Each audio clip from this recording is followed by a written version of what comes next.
For each child that's born, a morning star rises and sings to the universe who we are. For each child that's born, a morning star rises and sings to the universe who we are. Oh, for each child that's born, a morning star rises and sings to the universe who we are. Oh, for each child that's born, a morning star rises and sings to the universe who we are. We are our grandmother's prayers, and we are our grandfather's dreamings, and we are the breath of our ancestors. We are the Spirit of God. We are mothers of courage, fathers of time, daughters of dust, and the sons of great visions. We're sisters of mercy, brothers of love, lovers of life, and the builders of nations. We're seekers of truth, keepers of faith, makers of peace, and the wisdom of ages. We are our grandmother's prayers. We are our grandfather's dreamings, and we are the breath of our ancestors. We are the Spirit of God. We are mothers of courage, fathers of time, daughters of dust, and the sons of great visions. We're sisters of mercy, brothers of love, lovers of life, and the builders of nations. We're seekers of truth and keepers of faith, We are makers of peace and the wisdom of ages. We are our grandmother's prayers. We are our grandfather's dreamings, and we are the breath of our ancestors. We are the Spirit of God. We are our grandmother's prayers, and we are our grandfather's dreamings. We are the breath of our ancestors. We are the Spirit of God. For each child that's born, a morning star rises and sings to the universe who we are. For each child that's born, a morning star rises and sings to the universe who we are. We are one.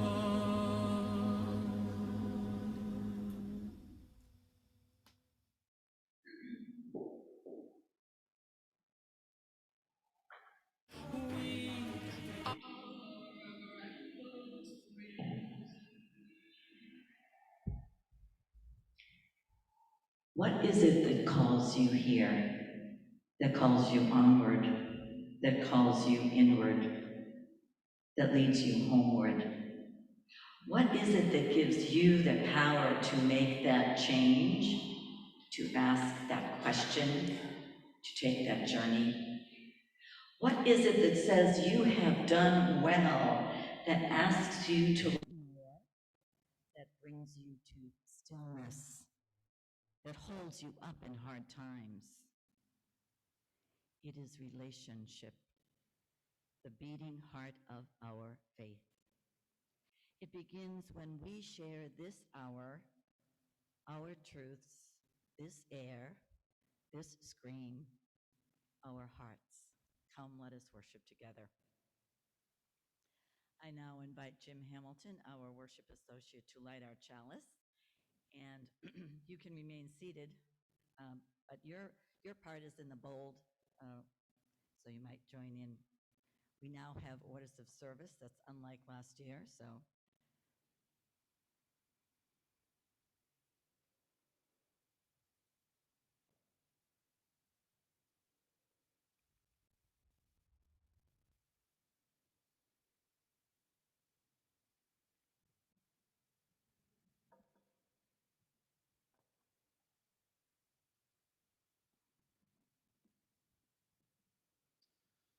So please join me.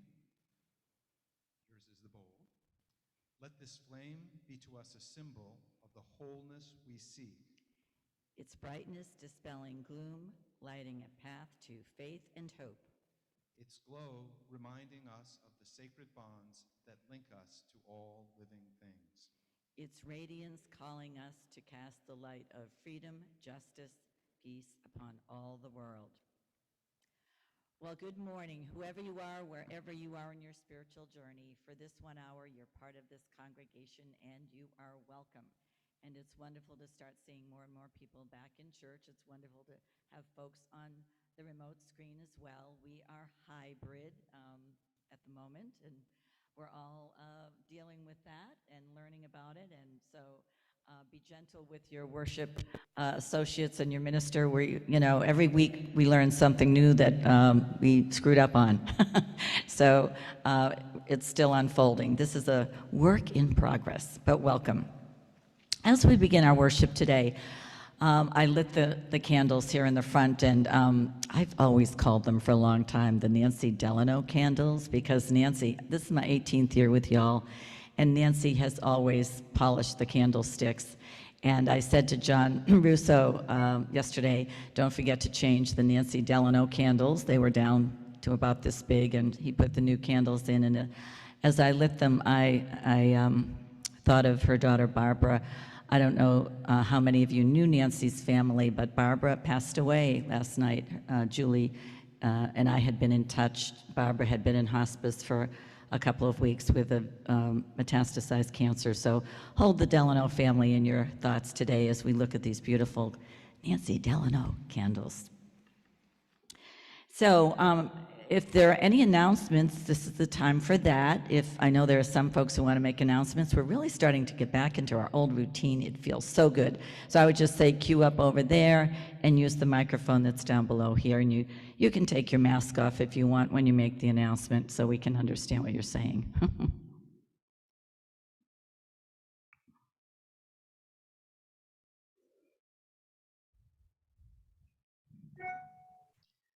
Good morning. Taking my mask off was good because my glasses kept fogging up.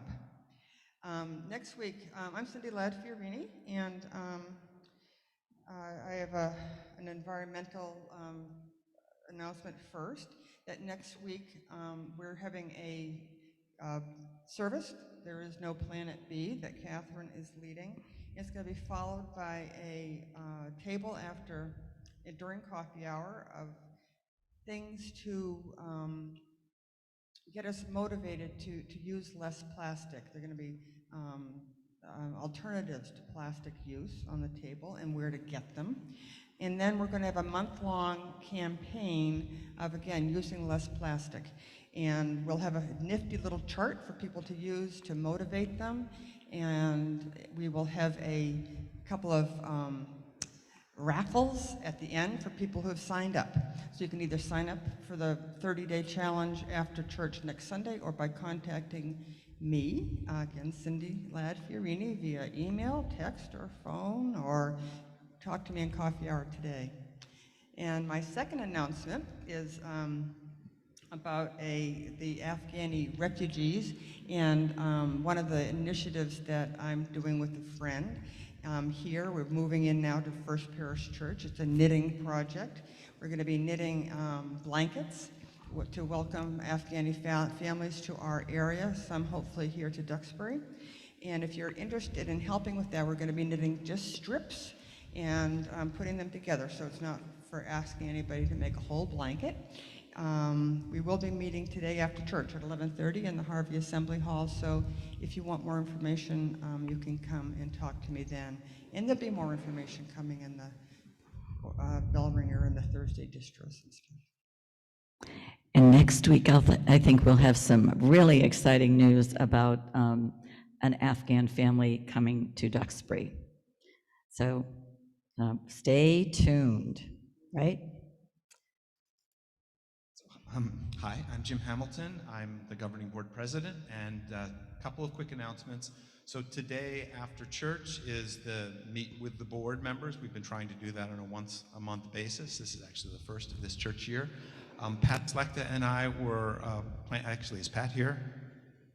Okay, I don't see. Oh, It's so hard to recognize people. Phew, I didn't see the mask.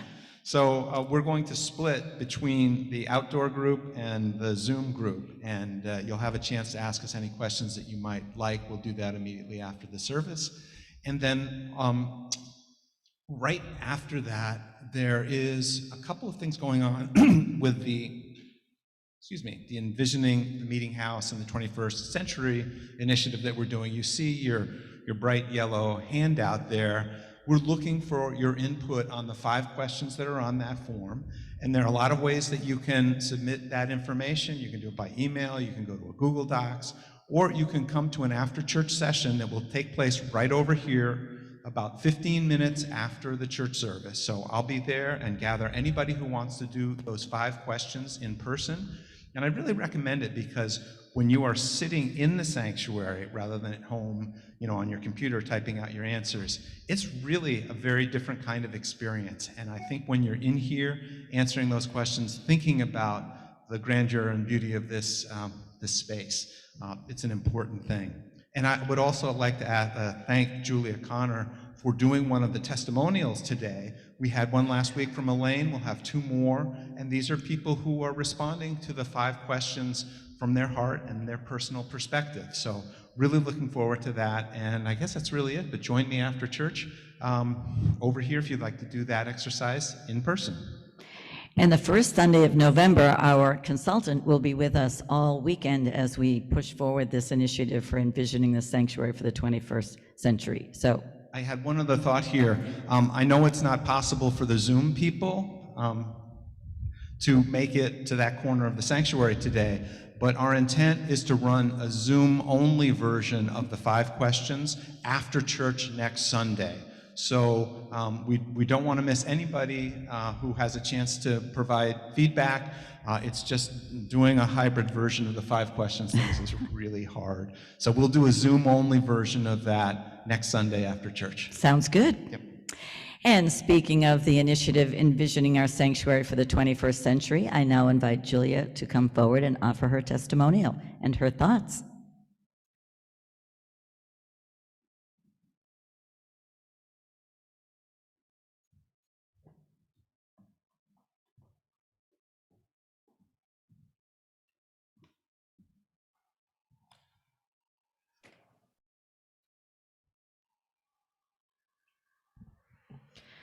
Good morning. I'm Julia Connor, and I'm really excited to share my thoughts with the sanctuary with all of you this morning. As most of you know, I've grown up in this church. I have many happy memories that have taken place in this sanctuary, from voice and violin performances to our church school plays and pageants. But I'm very glad that there's a possibility of some change to this space. What the sanctuary is saying to me right now is that it is old and cold and unfeeling, that it is not welcoming to beliefs other than Christianity. And it has been saying that to me my entire life. As a little kid, when I was in big church, my mind would often wander, as little kids' minds tend to. I would read the plaques here, and I would get awfully confused. I was confused about why the Bible was being displayed so prominently when we were being taught in church school that we value and appreciate other religions, like Islam and Buddhism, to name a couple, just as much as religions that believe in God and read the Bible. I was confused about why there were huge plaques emphasizing God when we are a community that includes many atheists and agnostics as well. We were being taught in church school that we don't have to conform to one single belief in order to be UUs, and to my 7-year-old self, that was not consistent with what the sanctuary conveyed. I was trying to figure out what I believed, and I felt stifled in this room. I still feel this way. I'm still confused why these artifacts are being prioritized so. And reflecting on this now, it also makes me wonder, what do newcomers think when they walk into our worship space? Shouldn't the space in which we conduct our worship services be consistent with our values and beliefs, so those values and beliefs can be adequately expressed to people who are new to Unitarian Universalism? If it was confusing for me when I was being educated about Unitarian Universalism downstairs every week, think about how confusing it would be for someone who doesn't know about Unitarian Universalism at all. I know that this building has a rich history, and the sanctuary is a big part of that. History has been one of my favorite subjects in school, and I understand the importance of remembering and learning about history. But I don't think that we should make it our first priority for this space. The fact is, the language we use matters. For example, using the correct pronouns for someone. Our sanctuary is the outward appearance that we present to everyone who walks in here. My mother once made the point that in our home, we have signs about kindness and the 7 principles, because that's what we believe in. We wouldn't put up a sign that says children should be seen and not heard, because nobody who lives in our house believes that. The fact that many of our ancestors believed that makes no difference. We honor them in other ways, but we let go of the beliefs that they had that we don't share. The language we place so centrally in our sanctuary matters, and it should be directly compatible with our beliefs. Excuse me. My hope is that someday soon, we will have a worship space that displays our congregation's current values and communicates those values to newcomers and to the whole congregation. A space that affirms all of our congregation's beliefs, and where we don't have to explain to newcomers and friends that the huge plaques next to the pulpit don't actually reflect our congregation's values. A space where, when you walk in, you can tell what this congregation believes. And I believe that if we are to attract new members, which is crucial for this congregation's survival, that is paramount. But this is not just for newcomers, this is for us. Imagine a sanctuary that displays the 7 principles, for example, rather than the favorite Bible verses of a sea captain from the 1800s who donated a lot of money to the church. Imagine a space that is warm and comfortable and welcoming. Imagine a space that is a Unitarian Universalist space, since we are Unitarian Universalists. Imagine a space that belongs to us, not the people who built and decorated this building nearly 200 years ago. Imagine how Sunday morning would feel in that space instead of this museum. We are fortunate to reside in a building that has such an interesting history, but we can honor that heritage without being held hostage by it. I believe that we cannot sacrifice our present and future in order to enshrine the past. Thank you very much.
Okay.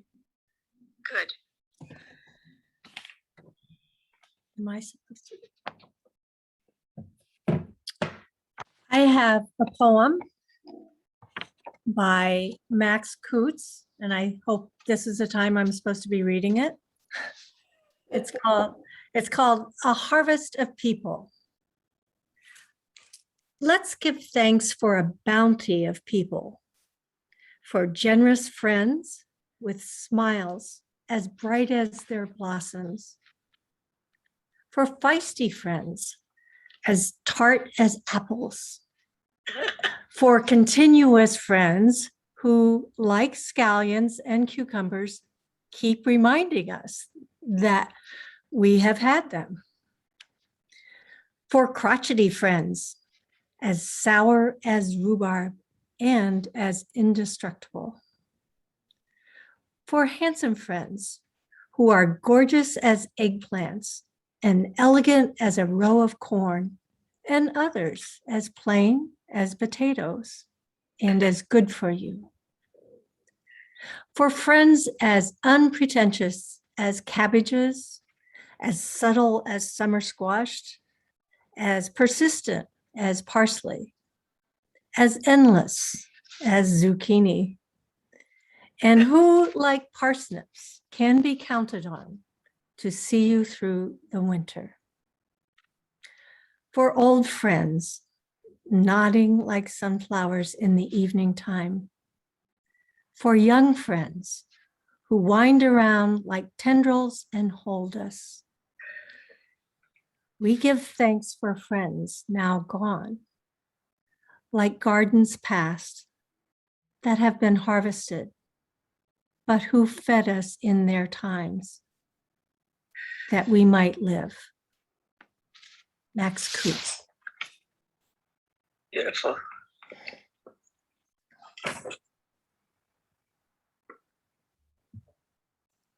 Thank you, Sherry. That was beautifully done.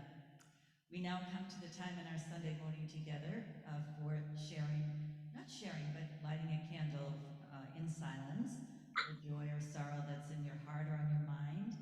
And the way we will do this is we'll queue up in the center aisle and kind of go around the side aisles to get back into our seats. So Ed will play a little candle lighting music. And we invite you, as the Spirit moves you, to come forward and light a candle in silence for something that's on your heart this morning.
The telephone rang. It was a call from his mother.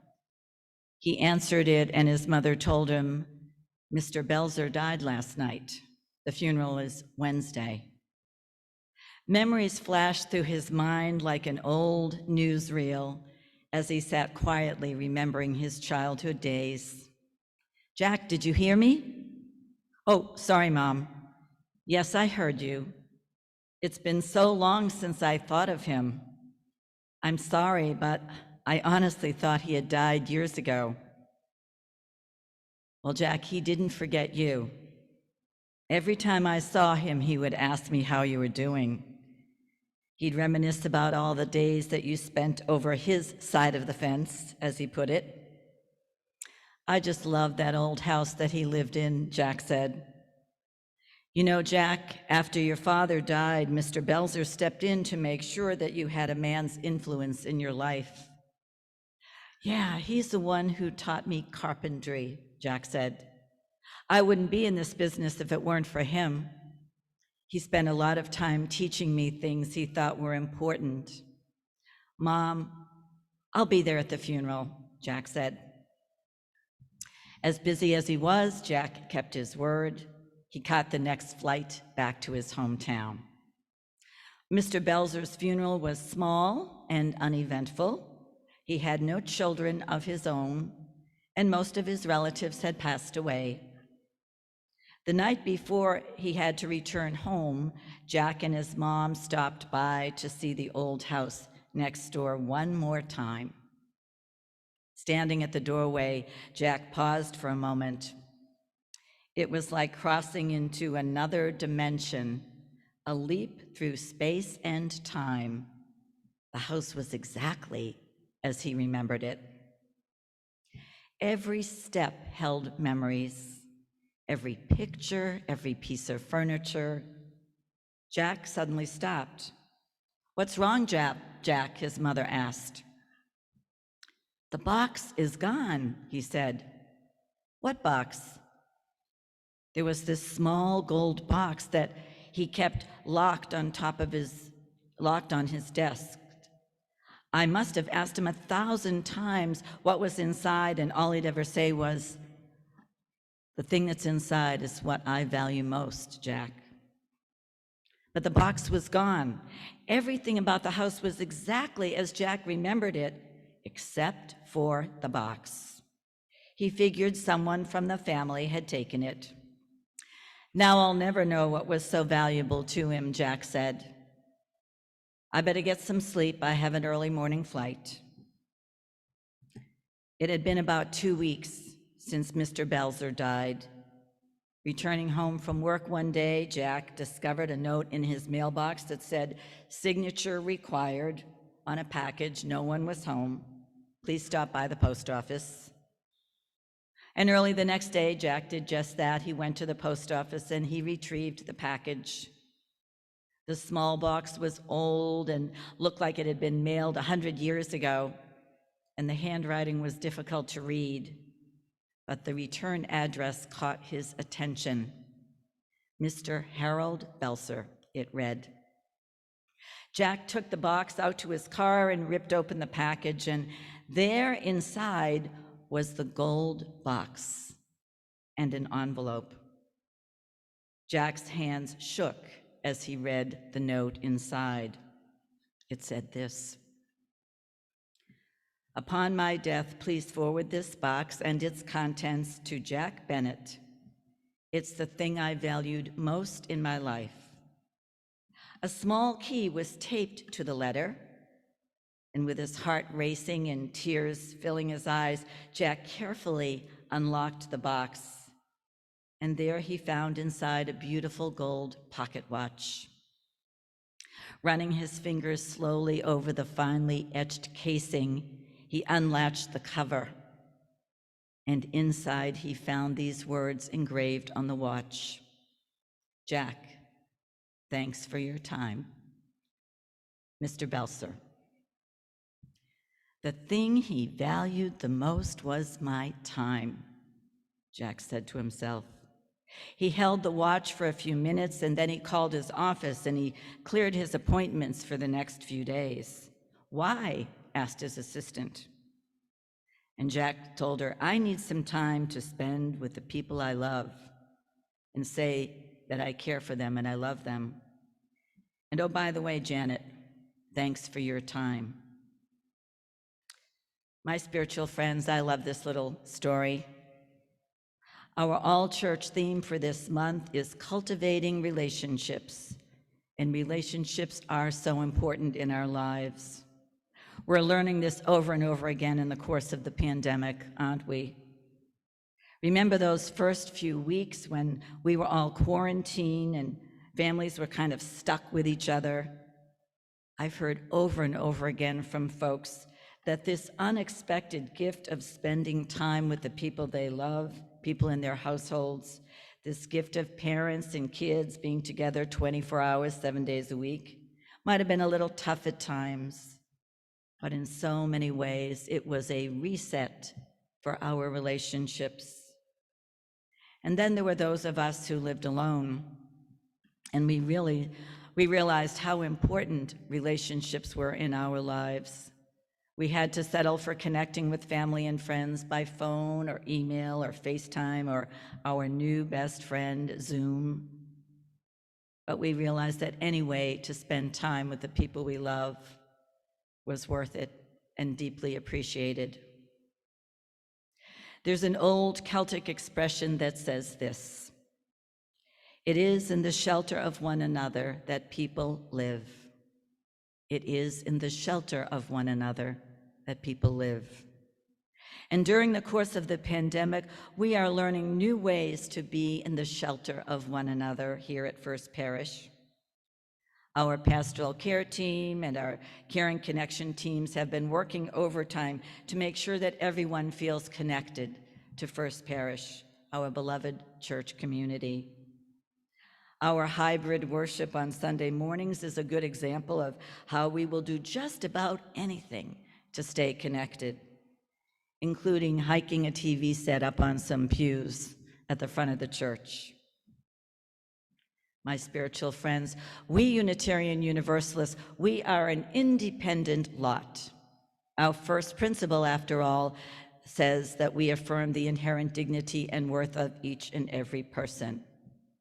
And that is true. And our fourth principle proclaims that we are each on a free and independent search for our own truth and meaning. And that is true. But it is our last principle, our seventh principle, that kind of closes the circle of our faith for me. Our seventh principle reminds us that we are also part of an interdependent web of all existence. Those wise words from the Celtic tradition remind us it is in the shelter of each other that we live. We need one another to survive and thrive, and others need us. Friends, what our faith asks of us, what our faith imagines for us, is that somehow, right at that moment when our hearts may be breaking, we will find a way to see through that heartbreak. We will not close off, we will not run away, we will not hurt back, but we will keep on being in relationship, doing what we can to repair one another and the world. A few years ago, there was this, through gatherings of small groups of ministers or district meetings, all the Unitarian Universalist ministers across the country engaged in this certain theological question. The work came as a result of the writings of this wonderful Quaker teacher. His name was Douglas Steer, and he would ask this ancient question. He would say this, that the ancient question, who am I, inevitably leads to a deeper question, whose am I? Whose am I? Because there is no identity outside of relationships, he taught us. The reality is, my friends, you can't be a person by yourself. To ask, whose am I, is to extend the question far beyond that little self-absorbed self and wonder, Things like, who needs me? Who loves me? To whom am I accountable?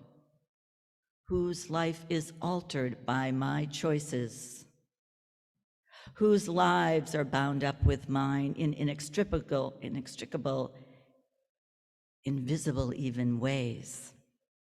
Whose am I?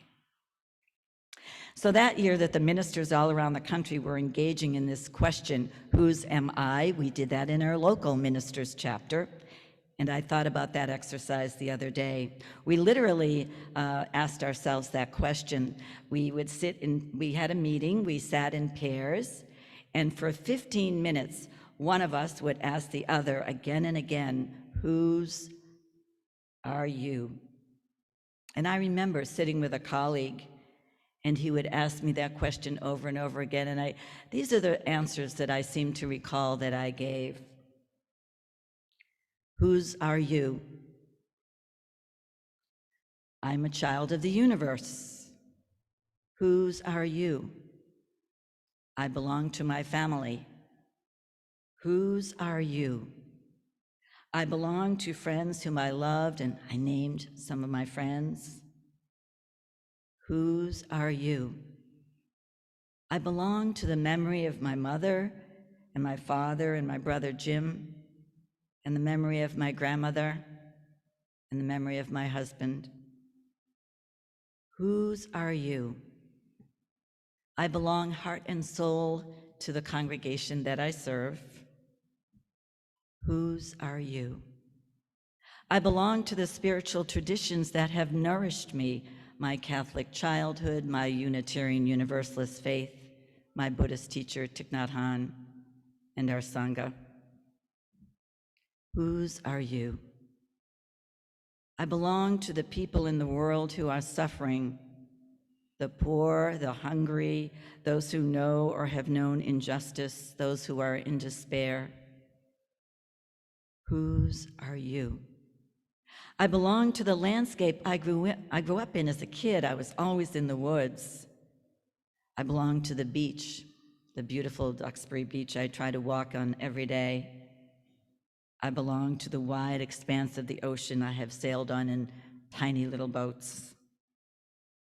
Whose are you? I belong to the animals, especially one really cute little guy named Cooper at the moment. I belong to the trees and the streams and the stars, whatever came before the stars and however the stars came to be, that big mystery that some call God. My Unitarian Universalist friends, we have always been highly skilled in asking and answering the question, who am I? But how often do we ask ourselves, whose are we? We're going to do that right now.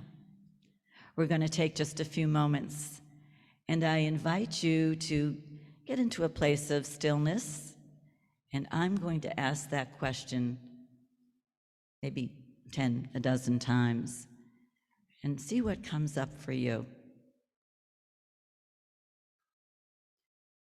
Whose are you?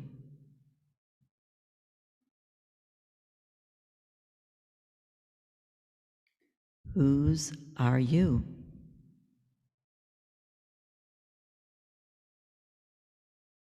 Whose are you?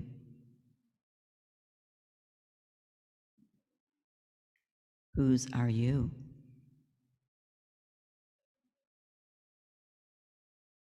Whose are you?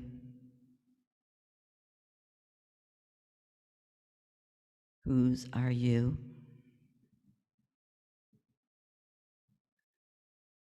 Whose are you? Whose are you? Whose are you?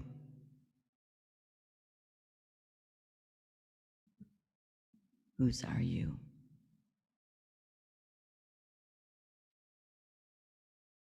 Whose are you? Who carries you in their hearts, thinks of you, whether you think of them or not? Who are your people, the ones who make a force field around you you can almost touch? Whose are you? Who is with you in your circle of concern? Whose are you? To whom are you responsible, accountable? Whose are you? When you look in the mirror in the morning, whose bones do you see? Whose blood runs in your veins?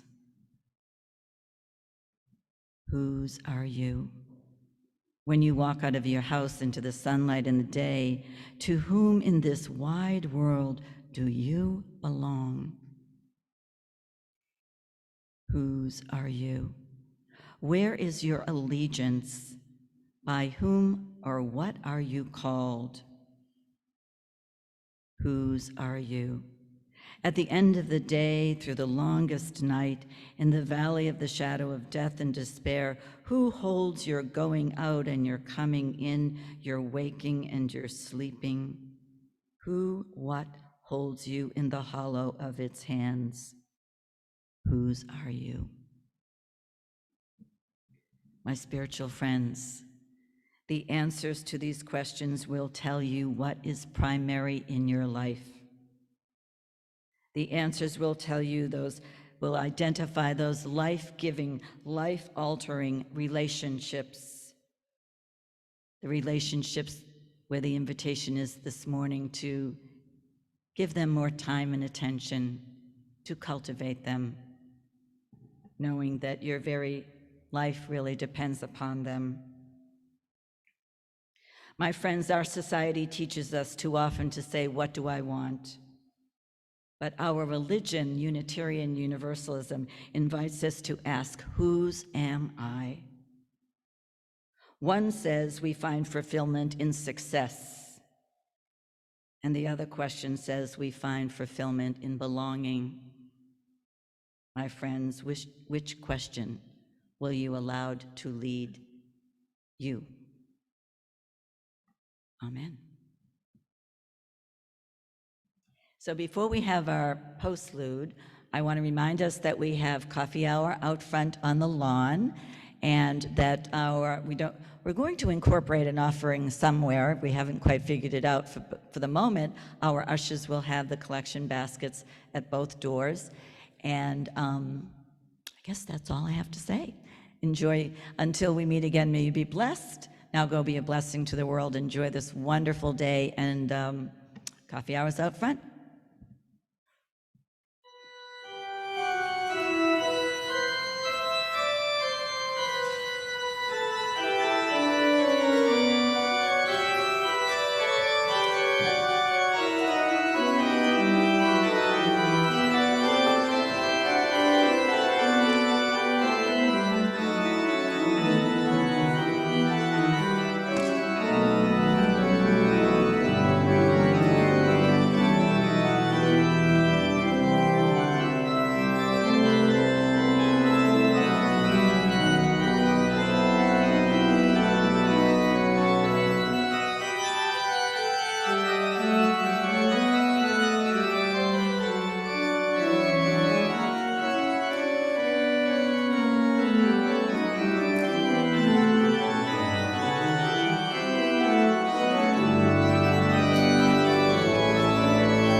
Just one final announcement. John Russo and I need to move this screen downstairs for the youth. I need one more able-bodied person to help. Yay!